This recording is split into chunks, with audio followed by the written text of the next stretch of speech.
Amigos, bienvenidos a una nueva transmisión más. Es un placer estar nuevamente con ustedes. Servidor Irwin Rodríguez, transmitiéndoles desde su canal Pregonero Informa.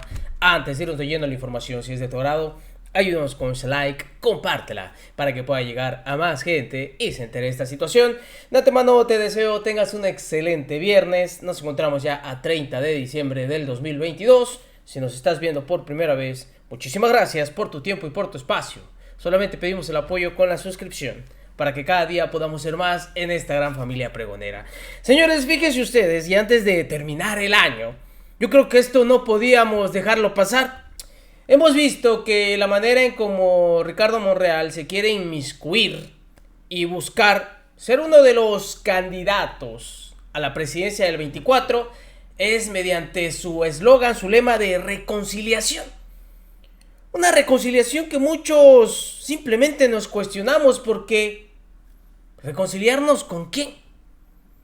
¿Con partidos que simplemente se han dedicado a pisotear a México? Pero si nosotros no les hemos hecho absolutamente nada, y si se refiere a que hay un rencor entre la sociedad, no lo hay. Simplemente se está tratando de buscar igualdad, cosa que antes pareciera que no les interesaba. Y ahora estos partidos de oposición se quieren pintar como la salvación. Ahí la incongruencia de todo. Pero mayor la incongruencia de Ricardo Monreal, que queriéndose vender como ahora sí que el profeta de la unión de dos partes, porque dice que se está partiendo un México, pues simplemente lo ha dejado mal parado. Tanto así que no lo quieren ni en la derecha, y tal parece que tampoco en la izquierda. Fíjense ustedes, porque en esta entrevista Pablo Gómez pues le dio un tremendo fregadazo con ese término de reconciliación, porque esto es lo que dice él. Rechazos donde podría haber convivencia y se pronuncian descalificaciones en lugar de opiniones. Hay hermanas y hermanos que ya no se frecuentan. Hay familias que ya no comen juntos los domingos porque supuestamente son de diferentes bandos. Yo, seguramente, al igual que varios de ustedes, conozco a familias que debido a esta polarización ya no celebran Navidad juntos. Entre los partidos políticos sucede cada vez más frecuente que las discusiones importantes sobre contenidos y propuestas se sustituyen por confrontaciones llenas de agravio y ofensas. En ocasiones las descalificaciones llegan incluso a enfrentamientos físicos. Se desvía la atención de la sustancia, se pierde la confianza en la política y las instituciones públicas como el camino para llegar al México que queremos.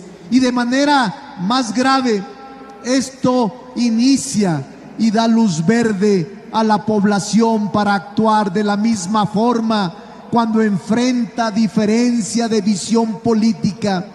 Esta polarización ha trascendido fronteras y se instala en la vida de los migrantes de nuestro país que se encuentran en Estados Unidos, Europa y otros lugares en el mundo. Nuestros compatriotas que están en el extranjero enfrentan retos fuertes en su cotidianidad y a veces también situaciones de exclusión y rechazo. Bueno, yo creo que todos escuchamos parte de ese discurso que dio en la Arena México, que simplemente mejor ni hablamos. Pablo Gómez en esta entrevista, hablando sobre la situación que acontece en varios puntos, una de esta transformación y lo que pretende seguir Morena, y también en un tema que causó bastante controversia, hablando de la reforma electoral, una reforma que simplemente no se explica a detalle como debe de ser para ver los beneficios que traía. Sin embargo, también, pues ahí le mandan su recadito a Monreal sobre esta situación de su reconciliación. Escuchen. De hecho, les voy a dejar correr la entrevista. Minuto. Donde habla Pablo Gómez para entrar en contexto y de ahí habla sobre esta reconciliación. Escuchen. Cada momento. Esta situación va a continuar, no sé, quizá un siglo más. Y la lucha política va a dar vuelta alrededor de eso. O son las transformaciones en el sentido popular y nacional, o son el mantenimiento del mando, digamos, del poder económico. Entonces, el escenario donde se da eso es ciertamente la disputa por el poder político, pero también todo el tejido social. Y en la medida en que más personas participen en esa lucha, las cosas van a ser más claras y las posibilidades de que la opción popular y democrática continúe adelante, pues serán mayores también. Creo que esta manifestación del domingo pasado es una respuesta y es una convocatoria. Las dos cosas. Responden a la acción política del conservadurismo, de la gente que defiende los intereses, los viejos intereses tan poderosos, ¿no? Y es también la propuesta de continuar avanzando.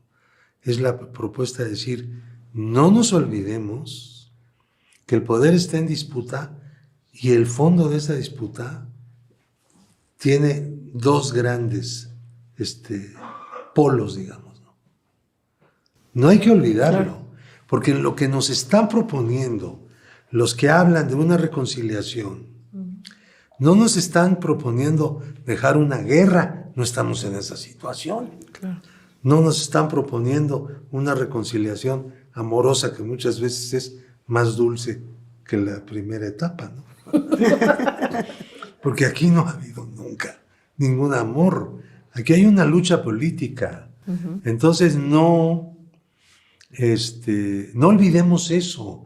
La manifestación del domingo pasado es un gran recordatorio de que una línea de supuesta reconciliación no es más que una convocatoria a hacer un lado o a minorar o a poner en segundo plano el programa de la Cuarta T, y no solo las posibilidades de mejorar y de hacer avanzar ese programa, porque lo que está por delante es mucho más de lo que se ha hecho ahora. Llevamos 4 años, somos estamos empezando. Estamos gestándonos. Pues, después de tantas décadas de estar luchando por un cambio, llegas al gobierno, pues no te puedes detener. El que mira atrás se convierte en una estatua de sal. Oye, Pablo, y a ver, para contrarrestar entonces esta infodemia de lo que sí fue esta marcha del domingo, a lo que fue aquella otra marcha del domingo, defendiendo al INE, y lo pongo así cuando las señoras decían que estaban defendiendo al INE porque le iban a quitar su credencial de elector y era con lo único que se podía identificar. No, tú dinos, y no es broma, tú dinos, Pablo, ¿qué sí es? Porque además tú escribiste esa reforma, la conoces de pie a cabeza, y cuéntanos qué sí es esa reforma o qué sí proponía. Mira, esta reforma no es una reforma la que propone el presidente, la que ha estado rechazando la oposición. No es una reforma electoral más, es una reforma política. Es una reforma que afecta el sistema de representación del pueblo en el poder político, para hacerlo más representativo en la medida en que sea un sistema proporcional puro, sin sobrerepresentaciones de ningún partido. Todo nuestro sistema está hecho para beneficiar al partido mayoritario.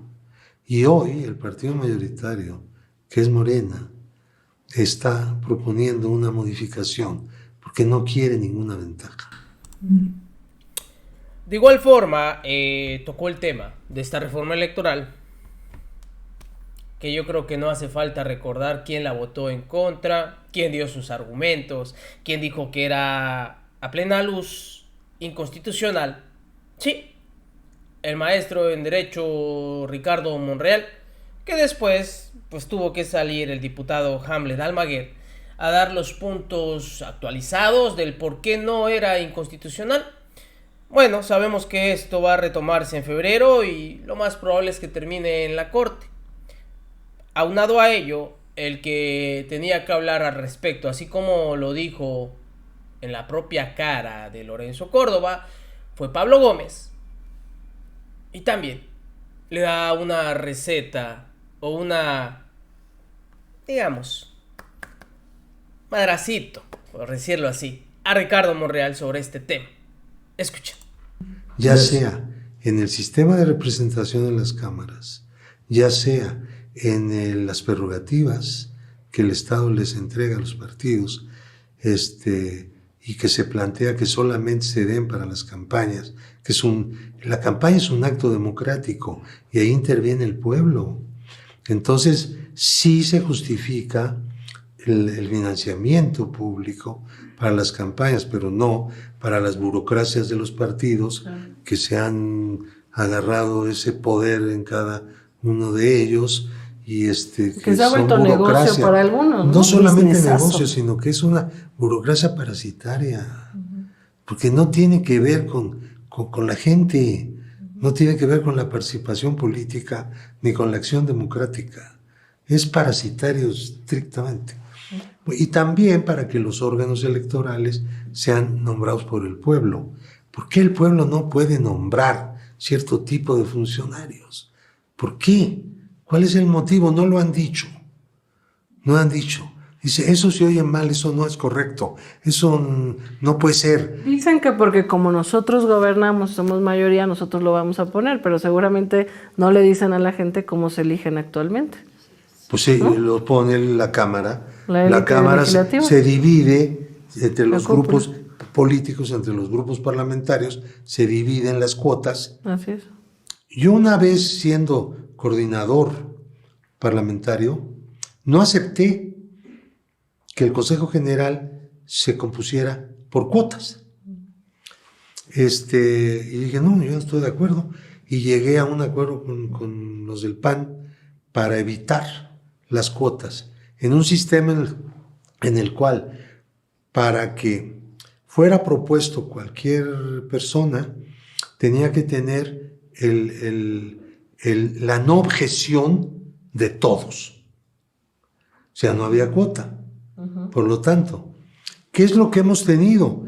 Autoridades electorales que en realidad representan al partido que los puso.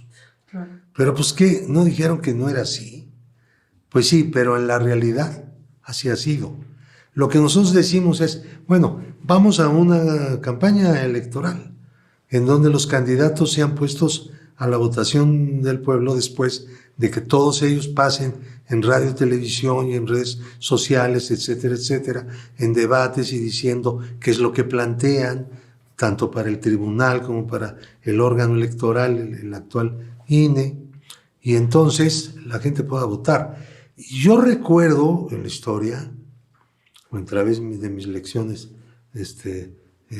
históricas, que el cuestionamiento sobre el voto universal era exactamente con el mismo argumento que quienes hoy dicen que no se pueden nombrar a las autoridades electorales. ¿Qué decían entonces cuando el voto era censatario? Solamente votaban los que tenían propiedad, los desposeídos, que eran la inmensa mayoría, los trabajadores, no votaban, no tenían derecho a voto. Entonces decían que para votar se requería cierta instrucción, que para votar se requería cierto conocimiento, sabiduría o no sé qué tantas cosas. Incluso algunos países no le dieron el voto durante muchísimo tiempo a los que no sabían leer y escribir. No eran ciudadanos. Entonces, ahora nos están diciendo que para ser consejero, para ser magistrado hay que ser sabio. A ver, el gobierno de los sabios nunca será popular. Tienen el pueblo que elegirlos, sean o no sean sabios, pero eso lo tiene que evaluar el pueblo, porque todo poder político emana del pueblo, dice la Carta Magna. Pero ya se les olvidó todo. ¿Por qué defienden esa forma de integración? Pues porque es a través de la cual se dominan. Entonces defienden al INE, pues porque ellos dominan el INE. Nosotros no atacamos al INE ni queremos que se desaparezca. Queremos que se transforme, que haya un instituto que verdaderamente sea imparcial, respete la ley y no se dedique a gastar dinero en lo que no es necesario. Que el problema no es la cantidad de dinero que se gasta, sino la cantidad de dinero que es innecesario de aquello que se está gastando. Porque es el que más gasta en el mundo en términos de número de electores. Y ahora defienden a los órganos de los estados que ya no tienen facultades. Sí, desde que todo está sometido en la última reforma que ellos hicieron. Justamente le quitaron toda función, todo poder a esos órganos locales y son nombrados por el INE. No son nombrados en los estados. Los estados solamente los pagan.